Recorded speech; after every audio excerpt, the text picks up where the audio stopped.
తాకట్లో ఉన్న బంగారాన్ని విడిపించి ఆ రోజున మార్కెట్ ధర కట్టి మిగిలిన డబ్బును మీకు అందిస్తుంది కొమ్మూరి గోల్డ్. ఈ మధ్య కాలంలో ఎక్కువగా వింటున్నాం 7 శనివారాల నోము అని. దీన్ని ఎలా జరుపుకుంటారు? దీని యొక్క ముఖ్య ఉద్దేశం ఏంటి? 7 శనివారాల వ్రతం ఇలా చేయాలి అని పురాతన నియమాలు ఏమీ లేవు. పురాతన కాలం నుంచి వచ్చింది కాదు. శనివారం అంటే బేసిక్ నియమం. నెత్తికి నూనె రాసుకుని తలంటి పోసుకోవటం మొదటిది. తర్వాత ఈ చలిమిడితోటి దీపారాధన చేసుకోవటం, ఒక పొద్దు ఉండటం, వెంకటేశ్వర స్వామి వారికి సంబంధించిన స్తోత్రాలు చదవటం, వెంకటేశ్వర స్వామిని పూజించుకోవటం. ఇది సాధారణ నియమం. దీంట్లో నువ్వు గ్రాండ్గా చెయ్యి, సింపుల్గా చెయ్యి, ఇదే పద్ధతి. ఇప్పుడు ఈ 7 శనివారాలు వచ్చాక మొదట ఎవరో పెద్దవారు చెప్పుంటారు. క్రమంగా ఆ ఊర్లో ఈ ఊర్లో వచ్చి నేను అలా చేస్తా, నేను ఇట్లా చేస్తా, మేము ఇన్ని దీపాలు పెడతాం, ఇన్ని ఒత్తులేస్తాం, ఇన్ని ప్రమిదలు పెడతామని ప్రతి వాళ్ళు ఇన్ఫ్లుయెన్సర్స్ అందరూ కూడా పూనుకున్నారు దీన్ని ముందుకు తీసుకెళ్తారు. ఇన్ఫ్లుయెన్సర్సే. అంతకంటే వాళ్ళకి ఎవరు బోధించారు అంటే ఎవరో ఆసేమా ఓసేమని. అంతేగాని పురాతన కథల పుస్తకాల్లో స్త్రీల వ్రత కథల్లో 7 శనివారాల వ్రతం లేదు. ఆహా, నువ్వు ఇది వరకు విన్నావా? నీకు గుర్తుందా? లేదు. మనం ఇటీవల విని అడుగుతా ఉన్నాను మిమ్మల్ని. ఇప్పుడు ఇలాగే చెయ్యాలన్న పద్ధతి లేదు. మెయిన్ థింగ్ ఇది. నువ్వు 7 తమలపాకులు పెట్టి 7 మీద 7 పిండి దీపాలు పెట్టి 7 ఒత్తులేసి 7 రకాల పువ్వులు పెట్టి 7 రకాల నైవేద్యాలు పెట్టి ఇష్టం 7 వారాలు చేసి 7వ వారం ఉద్యాపన చేయకూడదని 8వ వారం చేస్తామంటారట. నీకు 7 పనికి రాకపోతే 7 శనివారాల నోము అని ఎట్లా వచ్చింది చెప్పు? 7 పనికిరాదని 8వ వారం ఉద్యాపన చేయిస్తున్నారు కొంతమంది.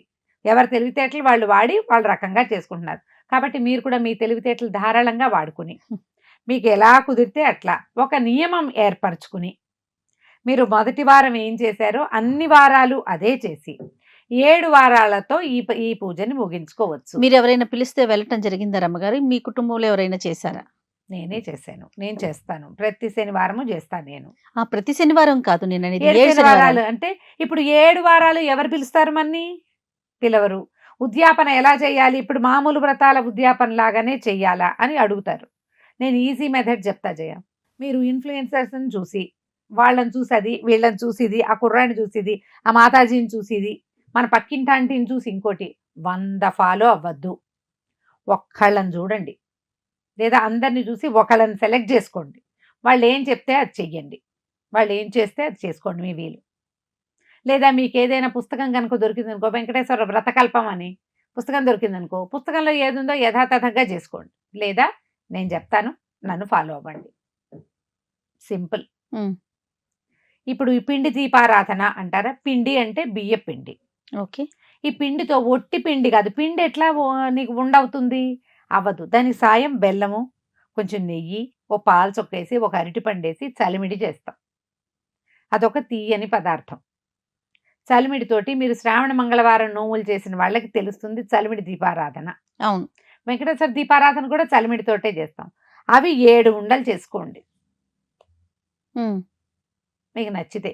నేనైతే ఒక్క ఉండే చేస్తా, ఒకటే ఉండ అంతది చేసి దాంట్లో ఆవు నెయ్యి వేసి దాన్ని ఏం చేయాలి, ఇట్లా ఉండ చేసి కొంచెం నొక్కితే ఇట్లా గుంట పడుతుంది. కొద్దిగా ఆవు నెయ్యిలో తడిపినటువంటి ఒత్తిని ఆవు నెయ్యి అందులో పోసి ఒత్తి పెట్టడం కాదు, ఒత్తిని గర్భవతి నుండి పువ్వొత్తులు ఉంటాయి కదా, ఆవు నేతిలో తడిపి పెట్టుకోండి. ఆ నేతితో సహా ఇందులో పెట్టండి. ఓకే.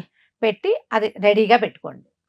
పెట్టుకున్నారా? మీరు పొద్దున్న తలస్నానం చేస్తారు, దేవుని శుభ్రం చేసుకుంటారు, ఇల్లు వాకిళ్ళు శుభ్రంగా పెట్టుకుంటారు, వాకిట్లో ముగ్గేసుకుంటారు, గుమ్మానికి పసుపు రాస్తారు, 2 మామిడి ఆకులు వీలైతే కడతారు, లేదా ఓ బంతిపూల దండ కడతారు. గుమ్మానికి కళగా ఉంచుకోండి ఇంటిని. శనివారం నాడు తిట్లు, అక్షింతలు, పోట్లాటలు చేయబోకండి. పూజ చేసుకోవాలి శ్రద్ధగా అంటే కాసిన పువ్వులు ఏర్పరచుకోండి, 4 తులసి దళాలు పెట్టుకోండి వెంకటేశ్వర స్వామికి కాబట్టి. మీరు సంకల్పం చెప్పుకుని, ఈ సంకల్పాలు మీరు అన్ని వ్రత కథల్లోనూ కనపడతాయి మనకి. వెంకటేశ్వర స్వామి వారికి సంకల్పం అంటే మీకు ఆన్లైన్లో స్తోత్ర నిధిలో దొరికేస్తుంది. నా కోసం నేను ఏదైనా ఫలానా కోరిక ఎందుకు చేయదలుచుకున్నామో ఆ కోరిక చెప్పుకుని, మీ గోత్రనామాలు చెప్పుకుని, ఈ రోజు ఉన్న తిథి వార నక్షత్రాలు చెప్పుకుని సంకల్పం చెప్పుకోవటం. మామూలు దీపారాధన ముందు చేసేసేయండి. తర్వాత సంకల్పం అయిన తర్వాత ఈ దీపాన్ని వెలిగించండి, ఈ పిండి దీపారాధనని వెలిగించండి. స్వామివారికి అష్టోత్తరం కుదిరితే అష్టోత్తరం చేయండి. ఆయనకు ఉన్నాయి సుప్రభాతము, ప్రపత్తి స్తోత్రము ఉన్నాయి కదా, అవన్నీ చదువుకోండి. వెంకటేశ్వర వజ్రకవచం చదువుకోండి. వెంకటేశ్వర కరావలంబ స్తోత్రం చదువుకోండి. దీపం ఉజ్వలంగా వెలుగుతుంది. కాసిని అరటిపళ్ళు, తర్వాత ఓ కొబ్బరికాయ, కాస్త పానకము, వడపప్పు, ఏదైనా తీయటి పదార్థం మీరు పొంగలి కానీ పాయసం కానీ చేయగలిగితే అవి ఏమైనా చేసి అన్ని నివేదన చేసుకోండి.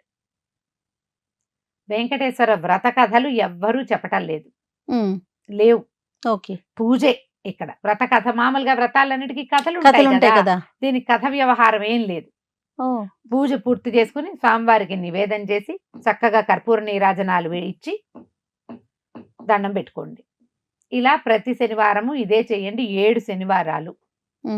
ఈ 7 శనివారాలు అయిన తర్వాత 7వ శనివారం నాడు పొద్దున పూజ చేసుకుని సాయంకాలం దేవాలయానికి వెళ్ళి దండం పెట్టుకోండి. మీ ఉద్యాపన అయిపోయినట్టే. ఉద్యాపన రోజున చాలా మందిని పిలవాలి, 7 49 దీపాలు పెట్టాలి. అవి ఏవి లేవు, అక్కర్లేదు. ఓ, మీరు ఈ 7 వారాల తర్వాత మీరు ఉద్యాపన ఏదైనా దేవాలయంలో ఇంత చేశాం కదా, 7 రోజులు 7 వారాలు స్వామివారిని సేవించుకోవాలంటే దగ్గరలో ఉన్న వెంకటేశ్వర స్వామి దేవస్థానానికి వెళ్ళి చక్క అష్టోత్తరమో సహస్రనామమో అక్కడ ఏదైనా మంచి సేవకాలం ఉంటే అది జరిపించండి. ఏ తిరుపతో, ద్వారకా, తిరుమలలో వెళ్ళిరండి. దేవుని గడప లాంటి చోటు కూడా వెళ్ళి రావచ్చు. ప్రఖ్యాతమైన అప్పనపల్లి లాంటిది, వెంకన్న బాబులు బోల్డ్ చోట్ల వెంకన్న బాబు ఉన్నాడు. అవును. ఎక్కడ కుదిరితే అక్కడికి వెళ్ళిరండి. తిరుపతి వాసులు అయితే కొండ మీదకి వెళ్ళి రావచ్చు, లేదా కిందున్న అపలాయగుంటో, శ్రీనివాస మంగాపురమో ఎక్కడో చోటకి వెంకటేశ్వర స్వామి దేవస్థానానికి వెళ్ళి దర్శనం నమోవాకాలు సమర్పించండి స్వామికి. 7 వారాలు శ్రద్ధగా చేయటమే. అంతే. మీరు 7 దీపాలు పెట్టినా, ఒక్క దీపం పెట్టినా ఒకటే.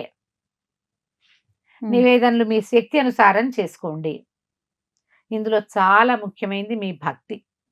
మీరు ఏ నియమం మొదట పెట్టుకుంటారో ఆ నియమాన్ని, మీ నియమం మీరు తప్పద్దు. దీనికి వేరే నియమాలు లేవు, ఉన్నది ఇదే. అదే, మీరైతే పొద్దున్నే లేవాలి, 7 గంటలకల్లా పూజ అయిపోవాలి, 9 లోపల చెయ్యాలి. ఈ నియమాల ప్రకారం పనిచేయండి. ఇప్పుడు దీన్ని ఎట్లా మొదలు పెట్టాలి, ఏ రోజు మొదలు పెడితే మంచిది? శనివారం, ఏ శనివారం అయినా, మరి అమావాస్య అవి కాకుండా కొంచెం మంచి తిథులు, ఎట్లా పాడ్యం వద్దు, విద్య తదియలు, తర్వాత పంచమి, సప్తమి, దశమి, ఏకాదశి 2 తిథులు మంచివి. ఈ తిథుల్లో శనివారం వస్తే మొదలు పెట్టుకోండి. అయిపోయింది వెంకటేశ్వర స్వామి పూజ. ఈ 7 వారాలు ఇక ఉద్యాపనకి ఏదైనా విశేషంగా చేయాలంటే మీ ఓపిక, మీ ఆసక్తి, లేకపోతే ఏం అక్కర్లేదు. ముత్తైదులను పిలిచి నలుగురికి ఇచ్చి ఇవి ప్రమిదలు ఇచ్చి చెయ్యాలా అంటే ఏం అక్కర్లేదు. మీరు 7 దీపాలు పెట్టారనుకుందాం, ఇందులో బలువు తులువుల సంగతి చూద్దాం. 7 బియ్య పిండితోటి పాలు పోసి ఉండలు చేసి దీపాలు పెట్టావు. పెట్టావా? తర్వాత ఈ దీపాలను ఏం చేస్తున్నారు మీరు? ఏం చేయాలంటారు? ఆలోచించాలి కదా. ఆలోచించండి. ఒక దీపం పెట్టుకుంటే సులువు. ఇంత దీపం పెట్టుకున్నాము, ఒత్తి ఆహుతి అయిపోతుంది, దాన్ని ప్రసాదంగా స్వీకరిస్తాం. మనం పూజ చేసేటప్పుడు కూడా ఇన్ని పువ్వులు పోసి పూజ చేసాం అనుకో, ఆ పువ్వులన్నీ, ఆ పువ్వుల నిర్మాల్యం అంతా ఎక్కడేస్తారమ్మా, ఎక్కడ చెల్లిస్తారు వాటిని? అవును, ఈ 7 వారాలు మీరు ఇంతంత ప్రమిదలు చేసి పెడితే నేను ఇంతదే చేస్తానండి అంటారు. 7 ఒత్తులు వెలిగించాల్సిందేనది లేదు. ఒక ఒత్తి చాలు, ఒక్క జ్యోతి సరిపోతుంది. 7 జ్యోతులు అంటే పెట్టినా 7 ఒక్క శనివారాలు అనగానే 7 అనే ఏడు అని సంఖ్య గుర్తొస్తుంది. మీరంత హైరాన్ పడద్దు, నా ఐడియా వినండి. మీరు శోభగా అలంకరించుకుని ఫోటోలు, వీడియోలు పెట్టాలి అంటే మీ ఇష్టమమ్మా. మీకు దానికంటే చాలా ముఖ్యమైనది ఏంటి? 7 శనివారాలు భక్తి మీరు వెంకటేశ్వర స్వామి పట్ల భక్తి, ప్రపత్తి, తాత్పర్యాలతోటి మీరు స్వామిని సేవించాలి. ఈ 7 వారాల్లో నా కష్టం తీరిపోవాలని కోరుకుంటారా? ఈ 7 నేను ఫేమస్ అవ్వాలని కోరుకుంటారా? ఏం కావాలి మనకి? ఎవరికి వారు ఆలోచించుకోవాలి కదా. మీకేది ముఖ్యం? శ్రద్ధగా ఉండండి. ఈ రోజున సాధ్యమైనంత మౌనం పాటించండి. శనివారం నాడు ఇంకొకటి చేస్తే మంచిది. దీంతో పాటు కాసిన అన్ని చిల్లర కాసులు ఒక పర్సులో పోసి పెట్టుకోండి. ఎవ్వరు చేయి చాచినా వాళ్ళకు ఒక చిల్లర కాసు ఇవ్వండి. ఓకే, అది కూడా మనకి పూజను ఫలింపజేస్తుంది. దేవాలయానికి వెళ్ళినప్పుడు కూడా ఖచ్చితంగా హుండీలో గురుగారికి, అయ్యగారికే కాకుండా, అయ్యగారు అర్చక స్వామికి వేస్తాం కదా, పళ్ళెంలో వేస్తాం, హుండీలో తప్పకుండా డబ్బులు ఉండి ఒక 11 రూపాయలు పెట్టుకోండి. ఓ 10 నోటు, ఒక రూపాయి కాయను. 10 లేవు ఇప్పుడు, 20 నోట్లు బాగా విస్తారంగా కనపడుతున్నాయిగా, ఓ 20 నోటు, ఒక రూపాయి హుండీలో వేయండి. ఓకే, ఇలా చేస్తే గనక మీ సమస్యలు చాలా మటుకు గట్టెక్కితే మన కర్మ సంచయం జరుగుతుందమ్మా. కర్మక్షయం కర్మ సంచయం వల్ల వచ్చే సమస్యలు కర్మక్షయం జరిగితే తగ్గుతాయి. మీరు చిల్లర ఇవ్వటము, తలస్నానం చేయటము, భక్తి శ్రద్ధలతో పూజ చేయటము, ప్రసాద వినిమయం, మీరు ఏం ప్రసాదం చేస్తారో అది రేపటికి ఫ్రిడ్జ్లో పెట్టకండి, ఇవాళ అయిపోవాలి, ఈ వేళ అవగొట్టేయండి. రాత్రికి ఉపవాసం ఉండండి, బ్రహ్మచర్యము పెట్టుకోండి. దీంతో పాటు 7 వారాలు తప్పకుండా శనివారం బ్రహ్మచర్యం. అర్ధరాత్రి దాటితే సరిపోతుందనే పిచ్చి ఆలోచనల్లో ఉండకండి. రాత్రి అయ్యాక తినచ్చు, రాత్రి అయ్యాక పనికి రాదు. సూర్యోదయంతో మన రోజు, సూర్యోదయం అయితే కానీ శనివారం పూర్తి కాదు. ఆదివారం పొద్దున సూర్యుని చూస్తేనే శనివారం పూర్తయినట్టు. ఈ సినిమాటిక్ ఆలోచనని ఈ పూజల వ్యవహారాల్లో పెట్టుకోకండి. ఈ 7 రోజులు శ్రద్ధగా ఉండండి. మీరు ఇంకా నియమాలు పెంచుకోవచ్చు. ఏమిటి, ఈ రోజున ఇంట్లో నుంచి బయటకు వెళ్ళను, నాన్ వెజ్ నేను చెయ్యను, వండను, తిన్ను, మేము తినం కానీ వాళ్ళకి చేస్తానండి, వాళ్ళు బయట తింటారండి, ఒప్పుకోవద్దు.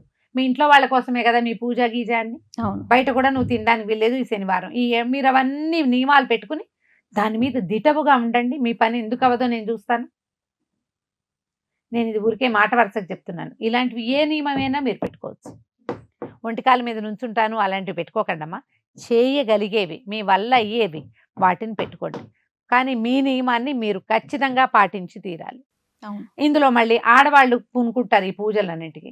ఒక వారం మిస్ అయితే మళ్ళీ మొదటి నుంచి చేయాలని ఎవరో పుట్టించారు, అలాంటిది లేదు. అసలు దేనికి అలా లేదు కదా రమ్మగారు, దేనికి అలా లేదు.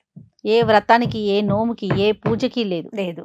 మీకు జాతా శౌచము, మృతా శౌచము, అశౌచము, మీ పీరియడ్స్ వస్తే ఈ 3 పూజ చేయకూడదు. అవును, 1 వారం కాదు 2 వారాలు పోయినా పర్వాలా, ఆ 2 ఎక్స్ట్రా చేసుకోండి, సరిపోతుంది. ఇప్పుడు ఒక 2 వారాలు చేసాము, 3వ వారం చేయటానికి పనికిరాల. 4, 5, 6, 7 చేసుకుంటాం, సరిపోతుంది. అంతేగాని ఈ ముందున్న 2ని వదిలేయాలా? వదిలేయక్కర్లేదు. అది కదా, ఈ 2 పెట్టుకుని ఈ 2తోటే లెక్క. 3వది 2 వారాల తర్వాత చేసుకున్నా.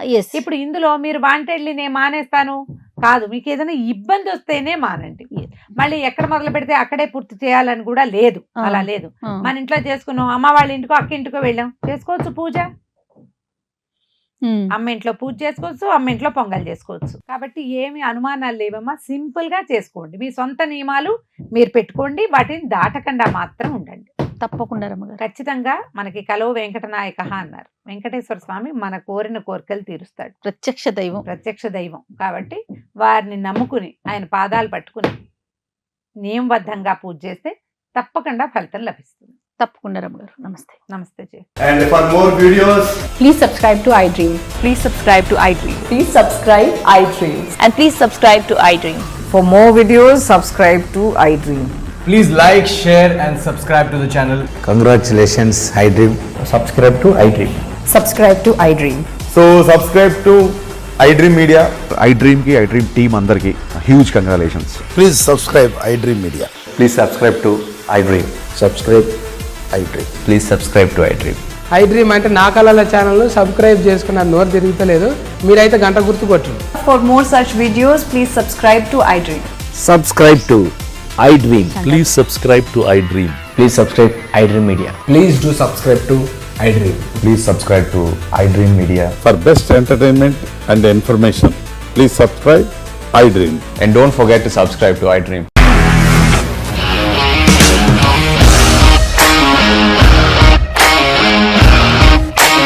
ఇండస్ట్రీలో కమిట్మెంట్ ఇష్యూస్ వస్తే నీకు కూడా వచ్చినట్టు మార్నింగ్ తీసుకెళ్ళాలంటే కొట్టి పడేస్తాడు.